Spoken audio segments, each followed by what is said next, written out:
Ito guys, continue sa story natin, no.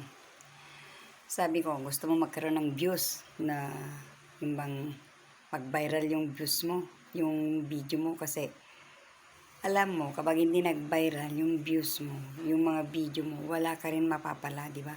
Pero yun, hindi ko na yan inaasam. Alam niyo ba, hindi ko na yan inaasam na mag-viral man o ano. Basta ako, gusto ko lang i-share yung buhay ko. Kung sakali na tuloy-tuloy pa rin yung buhay natin sa mundo na masaya, na maganda. Kasi ang daming prediction ngayon ng mga, ano yan, bakit ganyan, no? Gumagawa sila ng, meron na silang gustong i-vlog, meron na silang gustong, i-share sa mundo, sa Facebook, sa lahat-lahat na, Instagram, ano ba yan, sa Messenger, sa YouTube. 'Di ba yung sinasabi nila na yung may isang manghuhula na hinuhulaan niyang Pilipinas na marami daw mangyayari na sunog, lindol. Meron daw yung mga pangyayari na yung bang mayroon daw country na yung bang magugunaw, ganon. Meron daw yung country na masusunog lahat. At saka yung lindol at saka yung bang sakit daw ngayon. Yung makakasakit daw yung mata na hindi raw magagamot at baka hindi magamot ay mabulag. Tapos yung ba, puro pananakot ba? Alam niyo ba na hindi pwede yun na ginagawa yun? Manakot ka lalo sa akin, may sakit ako sa puso, no? Wag kang, napanood ko yun, talagang inuulit-ulit ko na pinapanood. Pero kahit takot ako, sabi ko, inisip ko, wag naman ganun. Okay pa yung hulaan mo na magandang kinabukasan natin sa Pilipinas. May awang Diyos kasi ngayon ay Year of the Snake. Wood snake, kailangan masaya, maswerte yung mga wood snake at saka walang gulo, walang away. Kahit anong nangyayari sa mundo, magtiwala lang tayo sa Panginoon, di ba? Hindi yung puro na lang pananakot na sabi nila, may lindol. Matagal nang nangyayari yan, di ba? Matagal nang kasi Diyos lang ang nakakaalam. Panginoon. Kung gagawa tayo ng mabuti, magkakasama tayong lahat. Walang gagawa ng kalukuhan. Mag-pray tayo. Iisa ang Diyos natin. Bakit ibang country? Di ba? Hindi naman ganun na may wala yung sabihin mo na porque ikaw nakikita mo yung mata mo, yung yung third eye mo na may mangyayari. Huwag ka na mag-imagine ng ganun kasi kapag in-imagine mo yun, paano naman yung mga ibang tao? Alam mo, parang ayaw mo nang mabuhay sa mundo. Bakit ka pa mangarap, di ba? Bakit ka pa mangarap? Yung iba gaya dyan, nagpapakasaya, ang daming pera, ang daming bayad sa YouTube, kasi milyon-milyon yung mga pera nila. Siyempre, alam nyo, hindi pwedeng gawin mo yun. Kung gusto mong mag-vlog, gusto mong mag-share, huwag naman yung sabihin mo na may mangyayari sa mundo natin. Bakit? Gusto mo ba? Gusto mo bang mangyayari yun? Hintayin na lang natin na andyan ang Panginoon na maghusga, di ba? Diyos lang ang nakakaalam. Hindi lahat ng pangyayari sa mundo ay ikaw na tao na makapangyarihan. Diyos lang ang nakakakita yan. Yung mga anghel, yung mga Diyos, iisang Diyos natin ang Jesus Christ. At saka yung nanay na si Mama Mary, si Papa Jesus, ganyan. Hindi yung, alam niyo guys, yung napanood ko, hindi na ako makatulog. Kaya yun, na-insomnia na naman ako. Sabi ko, bakit kaya ganito? Imbis na sasayaw ako, takot akong sumayaw, takot na akong magka-views, takot na akong, ano pang ginagawa natin dito? Bakit ka pa kailangan? Pero, andyan ang Panginoon, magtiwala lang tayo. Gawa tayo ng mabuti, hindi yung puro sirahan, awayan, inggitan, pagkatapos, mamaya, meron din na may mag-aaway na ganito, may magaganyan. Ako, nakakatakot. Ano ba yan? Kaya nga sabi ko, Diyos ko, ang galing naman itong taong itong manghula to. Nahuhulaan niya. Pero, totoo kaya, naniniwala din ako minsan sa hula. Kasi, may share ko lang to guys. Pero bago tayo, kakain muna tayo. Tingnan yan. Na-share ko nung pupunta ko sa Bahrain. Kasi paalis na kami, di ba? Papunta na kami sa Bahrain. Maghintay na lang namin yung sasakyan namin. Nakuha na namin lahat yung mga papers namin, yung mga kailangan namin. Nandun na kami sa baba. Maghintay na lang kami ng maghatid sa amin sa airport. Ngayon, meron naman doon isang matanda na lalaki na nakaupo doon, nakailera doon sa katabi ng mga babae. Nanguhula pala. Sabi ko, ano kaya kung magpahula din ako, baka may bayad. Sabi ko, nung natapos yung mga katabi ko, sabi ko, pinaano ko yung kamay ko. Pinakita ko din. Sabi ko, kuya, tingnan mo naman yung kamay ko kung anong kapalaran ko sa abroad. Kasi, kasama din ako sa paalis, sabi ko. Ayan.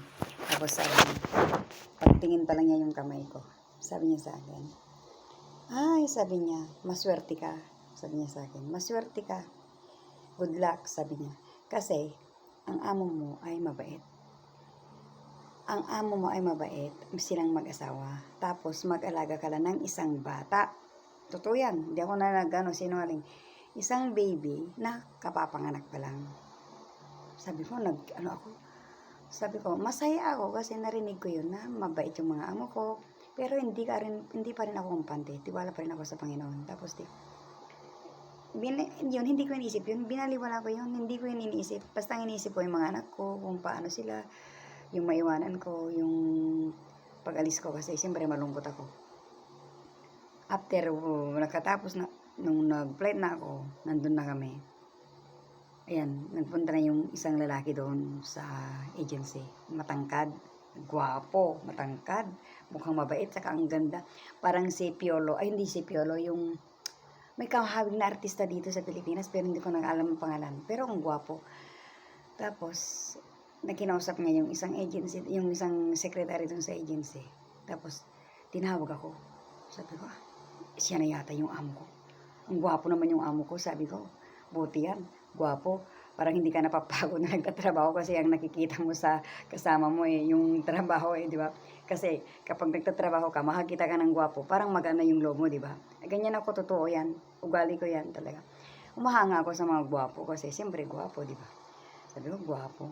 Bait ng amo ko suporto. Lydia, puwali ka na dito. Sabi ng ganon. Come here, talay. Sabi niya sa agency. Kasi may Pilipino naman doon. This is your employer, your baba. Sabi niya. Hi, hello, how are you? I'm fine, sir. Sabi, okay. You prepare yourself, you prepare your things, and then you come with me. Ay, sabi ko, salamat. Nakuha ko na. Alam nyo guys, pagdating, tapos nandun kami sa Kenya, ganda ng sa Kenya. Andun na kami, pumunta na kami, sabi niya, inikwento niya na, I have only one daughter. Sabi nga, newborn baby, you take care of my daughter. I hope you love my daughter, sabi niya. And me and your madam working. Yeah, I work in the bank, and your madam, she work in Batelco. Like that, sir. Okay, thank you so much. Sabi ko, nagpapasalamat ako. Pagdating ko sa bahay ng amo ko, nako, ang saya ng amo kong babae, ang ganda ng amo ko, pero mataba lang, pero ang ganda. Alam niyo guys, yung isang kwarto ko, Lydia, come here. Yung hipag niya, yung kapatid ng lalaki. Tinawag na niya ako sa kwarto ko. Andun na lahat yung mga gamit ko. Grabe. Handa na yung isang maleta na ganun. May kumot na bago, sandal, si sleeper sa bahay, sandal na yung panglabas na yung close shoes. Mga damit ko, walang uniform. Never siyang nagbigay ng uniform. Jogging pants, saka t-shirt. Lydia, this is your things. All this one for you. Sabon, shampoo, andyan na lahat. Sabi ko, anong klaseng amo to? Sabi ko, ang bait. Naisip ko tuloy yung nag-ano sa akin, ng hula. Sabi ko, tama pala yung sinabi ng matanda na yun. Sabi ko, thank you Lord, thank you so much. Kaya nagpakabait talaga ako guys, nagpakabait ako doon sa amo ko. Kasi napakaswerte ko kasi nag-alaga ko ng bata. Minahal ko yung bata kahit bago pa lang ako, talagang pinakita ko talaga sobrang bait ko. Pero kahit gaano ka kabait, may kamali ka pa rin. Ay yung amo ko, nung lumalaki na yung bata, yung babae, parang stricto dun sa anak. Yung sinusuot ko na parang cute para sa akin, ayaw niya. Kasi sabi niya, Lydia, this is not good for Danya. I don't want this. I hate this dress. I don't want to wear this one. You throw away. Sabi niya gano'n. Tapos sabi ko, Madam, this is good. This is good. Good for Danya because she is very cute, very pretty. So pretty baby. So she is cute. I don't care. I don't want this. You keep this one. I don't want. Sabi niya. Tapos, yan. Palaging ganyan. Stricto. Tapos, minsan, parang nainis na ako sa ugali niya na yung mga lahat na sinusuot ko, ayaw niya. Siyempre, mother siya, di ba? Pagdating niya galing bangko sa trabaho, kasi siya, manager siya ng Batelco sa Bahrain. Ay, yung amo ko naman, sa bangko. Ay, nako, sinagot ko, minsan, ay muntik na akong nagsuko. Pero yun, nagsisi din. Hanggang okay na kami yan. Hanggang in-street ko na ng 4 years, guys. Kaya minsan, maniwala din ako sa hula-hula. Pero hindi lahat, di ba? Hindi naman lahat totoo, di ba? Pero yung sinabi nila na may lindol, mayroong ganyan mangyayari, may awang Panginoon na hindi naman mangyayari yun, di ba? Kaya sama-sama tayong magdasal, mga kapatid. Dasal tayo. We pray na kahit ganitong nangyari sa mundo natin, sa mga gobyerno natin na magkagulo, tayong mga tao naman ay hindi na tayo magkagulo. Hindi na tayo magkagulo. Mag-pray lang tayo sa Lord, kay Lord. Hindi tayo pababayaan ng Panginoon kasi andyan siya palagi nagabay natin. Hindi lahat ng kasamahan ay nandito sa mundo natin, di ba? At sana, lahat naman ng nangyayari dito sa mundo ay maliwanagan din na maayos ang lahat, di ba? Huwag kayong, lalo na yung mga vlogger na matitigas yung mga bunganga ng babato. Yung bang, kung ano-ano yung sinasabi, yung kabila-kabila sa mga gobyerno, mga leader natin. Ito lang share ko sa inyo, mga leader natin. Dapat irespeto nyo. Ano man ang nangyayari, wala na tayong pakialam dun. Wala tayong pakialam dun. Sila na yung may-ari, na sila na yung sila na yung solve yan na problema nila yun, wag na tayong pumasok. Lalo yung mga ibang vlogger dyan, sila lang yung topic nila na nangiinis ako, nabibwisit ako, topic nila dun, naninira dun, ang iinis ya. Magulo na ngayong mundo natin, guluhin nyo pa. Hayaan nyo na lang kaya, meron kayong mag-isip kayo ng ibang vlogger, ibang topic na maganda. Hindi yung puro topic mo na lang, puro gobyerno. Yung mga naninira ka sa kabila, wag, masama yun. Yun ang ayaw ng Panginoon sa